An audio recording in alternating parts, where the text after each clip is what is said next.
Okay Salim sir, सबसे पहले तो बहुत हैंडसम और स्वस्थ आप लग रहे हैं, और बहुत बहुत स्वागत है आपका जूम पर। कैसे हैं आप, कैसे चल रही है रमज़ान, कैसे चल रहा बहुत अच्छा चल रहा है रमज़ान। और इसी पाक महीने में हम एक बहुत बड़ी चीज़ भी करने जा रहे हैं। तो आई होप दैट आप सबका सबका सपोर्ट रहेगा, आप सबका साथ रहेगा। है? सो डिस्को डांसर म्यूजिकल के बारे में कुछ बताइए, कैसे आपने शुरुआत की और कैसे आपको आपको लगा कि इसमें कुछ करना चाहिए? बहुत बहुत साल पहले, मतलब मैं बताऊंगा नहीं कितने साल पहले, बट जब ये फिल्म आई थी अ, तब से ये फिल्म यंग है, तब से ये फिल्म प्रेजेंट है। इसकी बहुत सारी वजह है। एक तो इसका म्यूज़िक बहुत मशहूर है, और सबसे पहली बात तो ये फ़िल्म जब निकली थी, जब रिलीज़ हुई थी, तब ये पहली फ़िल्म थी जब ये 100 करोड़ का बिज़नेस की थी। ये शायद बहुत लोग नहीं जानते हैं, पर तब के ज़माने में 100 करोड़ बहुत होता था। और जिस तरह से इस फ़िल्म की ओपनिंग हुई, जिस तरह से ये फ़िल्म चली, जिस तरह से लोगों ने इसको पसंद किया, और ख़ासकर इसके गानों को। मिथुन दा तो ऑफ कोर्स सुपरस्टार हो ही गए थे। इनके जो लोग फ़ैन फॉलोइंग इनकी कमाल थी। लेकिन इस फ़िल्म में एक एक ये ऐसी एक यूनिक फ़िल्म है जिसमें सभी गाने इसके सुपर हिट थे। I am a disco dancer, याद आ रहा है, जिमी जिमी आजा आजा, हाँ, फिर अव्वा अव्वा, और बम्बई से आया मेरा दोस्त, और फिर गोरों की ना कालों की दुनिया है दिल वालों की। तो इतने सारे मशहूर गाने एक ही फिल्म में, ये होना मतलब, और सभी ऐसे बड़े बड़े हिट, मतलब लोगों की ज़ुबान पे ये आज तक ये गाने मशहूर है। और तो बहुत हमने हमने म्यूज़िकल्स की दुनिया में शुरुआत की थी बियॉन्ड बॉलीवुड से। हमारी कंपनी है ग्रेविटी ज़ीरो एंटरटेनमेंट।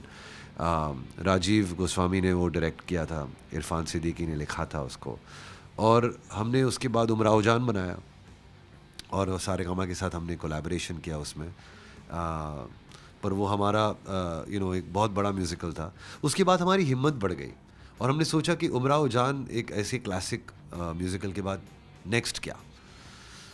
तो हमने हिम्मत की, सारेगामा के साथ में हमने कोलैबोरेट किया फिर एक बार, और सोचा कि this will be a fantastic thing to do disco dancer as a musical, because ये म्यूज़िकल जो है वो आज भी ज़िंदा है, आज भी रेलेवेंट है।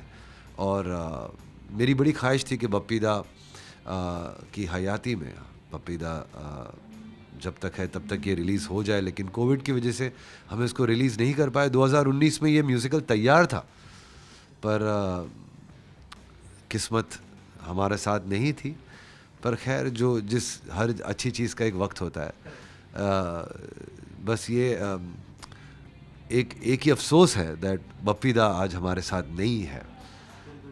हाँ, लेकिन लास्ट ईयर जब हमारी बात हुई थी, बप्पी दा जब इस दुनिया में थे, तब मैंने उनको कहा था कि हम डिस्को डांसर करने वाले हैं, और बहुत खुश थे वो। इतने खुश थे, और मेरी बड़ी तमन्ना थी कि वो प्रीमियर पर आए। हमने इस म्यूज़िकल का प्रीमियर लंदन में किया, और बहुत प्यार मिला हमको लंदन में, बहुत ज़्यादा हमको इसका बहुत अच्छा रिस्पांस मिला। तो हिम्मत और बढ़ी, और हमने सोचा कि इसको मुंबई, इंडिया में रिलीज़ करना चाहिए, तो हम आ गए हैं। लेकिन जैसा कि आपने कहा कि डिस्को डांसर जो फिल्म थी, उसके जो गाने थे, हाँ। 4-5 गाने जो अभी तक लोगों के दिलों में जवान है, मतलब एक बोलते हैं ना कि एक सॉन्ग, अब लोग बोलते हैं कि पहले के सॉन्ग है वो, लेकिन ऐसा कोई नहीं बोलता कि वो उन गानों को लेकर ऐसा कोई नहीं बोलता कि ये पहले के गाने हैं। ऐसा बोलते हैं कि लोग नहीं, अभी के गाने क्या चलते हैं, हर म्यूजिक में, हर पार्टी में इनके एक गाने जरूर चलते हैं। इस प्यार को, इस ऑरा को कैसे देखते हैं सर? बप्पी दा के जो लिरिक्स थे, जो गाने थे। देखिए, ये फ़िल्म के गाने तब भी मशहूर थे, आज भी मशहूर हैं, और कल भी रहेंगे। और कुछ कुछ गाने ऐसे होते हैं, कुछ कुछ फ़िल्में ऐसी होती है जो अमर हो जाती है, जो अमर होती है, और ये उन फ़िल्मों में से है।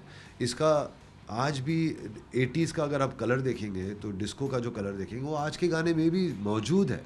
बहुत सारे गानों में डिस्को का फ्लेवर है, और ये फ्लेवर जो है, मैं समझता हूँ कि कभी नहीं जाएगा, बिकॉज़ डिस्को एक ऐसा म्यूज़िकल जॉनर है जो आम आदमी की ज़िंदगी में एक खुशी ले आता है, एक हंसी ले आता है। और वो जो एक चीज़ है वो एंटरटेनमेंट के का एक पूरा खासकर डिस्को डांसर में अगर आप देखें तो पूरा मतलब लाइव सिंगिंग है हमारे इस म्यूज़िकल में, और डांसिंग और ये सब जितने भी प्रॉप्स है वो सब इसमें 80s की दुनिया में हमने फिर एक बार क्रिएट करने की कोशिश की है। तो दर्शक के लिए, ऑडियंस के लिए बहुत ही रोमांटिक, बहुत ही एंटरटेनिंग, और इसकी इसकी जो कहानी है वो बहुत ही इमोशनल है, बहुत ही रोमांटिक है, और ऑफ कोर्स बहुत ही म्यूज़िकल है। तो सब कुछ इस म्यूज़िकल में हमने कोशिश की है कि एक ऑडियंस को किस तरह से एंटरटेन करना, किस तरह से उसको पैसा वसूल वाला एंटरटेनमेंट देना, तो वो इस प्रोजेक्ट में है। स्टेज पर अगर मैं पूछना चाहूँ तो कैसे प्रेजेंट करने वाले हैं, कुछ तैयारियां की हुई है कुछ? यही है कि ये बहुत मुश्किल होता है कि जब एक फ़िल्म को आप स्टेज पर उसको रिप्रेजेंट करते हो तो बहुत सारी चीज़ें ध्यान रखनी पड़ती है, और this is one of a very important एक चैलेंज भी है हमारी, क्योंकि फ़िल्म में जो चीज़ हुई थी उसको स्टेज पे हम रिक्रिएट कर रहे हैं, और बहुत ही इंटरेस्टिंग वे से रिक्रिएट कर रहे हैं, इसलिए आप सभी को इस म्यूज़िकल को एक्सपीरियंस करना बहुत ही इम्पॉर्टेंट है। ये कैसे मतलब मैं कुछ चीज़ें तो मैं ऐसे कहूँगा कि आप जब रहेंगे ऑडिटोरियम में तो आप देखेंगे स्टेज पर जो परफॉर्मेंस हो रहा है तो आपको ऐसा लगेगा कि आप फिल्म ही देख रहे हो, शायद उससे भी बेहतर। तो कुछ अभी तो तक 80s के बहुत सारे एलिमेंट्स हैं, डायलॉग्स है, गाने तो है ही, डांसिंग है और कॉस्ट्यूम्स है, और कुछ प्रॉप्स है जो आपको उस दुनिया में ले जाएगा।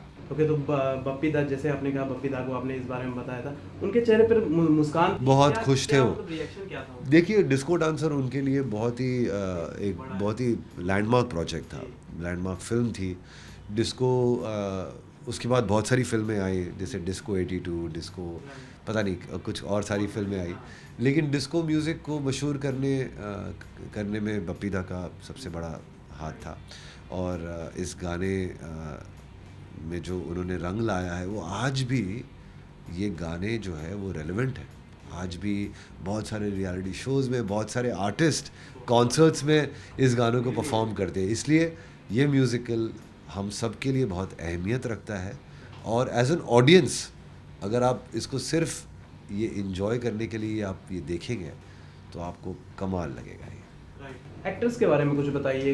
बहुत ही शानदार एक्टर्स है। अर्जुन तलवार जो है वो अपने आप में एक बहुत अच्छे एक्टर है। उन्होंने वो डांसर तो कमाल है ही है, सिंगर भी है, उन्होंने सिंगिंग पे बहुत मेहनत की है, और मुझे पूरा यकीन है कि वो लोगों का दिल जीतेंगे।